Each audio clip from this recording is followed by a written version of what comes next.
Right now, we're focused on building the biggest, baddest training clusters the world has ever seen.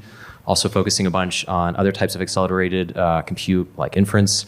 But right now, similar to the messages that we've been hearing today, that we're focusing on power, efficiency, scaling, and the story of this high cap QLC drive is tied to that. What we're doing wouldn't be possible without these high cap drives. We're talking about HDDs and how they're just terrible and how the legacy hyperscalers are still using them.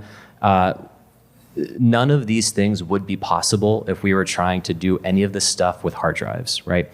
And so we have already scaled internally from 16 to 30T to 60T drives, and I can't wait for this drive because we need it essentially yesterday. So we talked a lot about power. Chloe was talking about how the power demands for AI are just bonkers.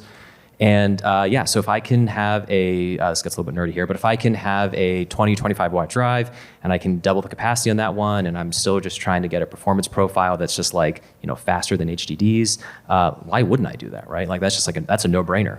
So if I have a footprint that's designed for X amount of racks at Y power density, and now I can just double the storage capacity of that, absolutely, give me that drive. The way that we look at this is that we would normally need to have X amount of racks to drive Y amount of GPUs.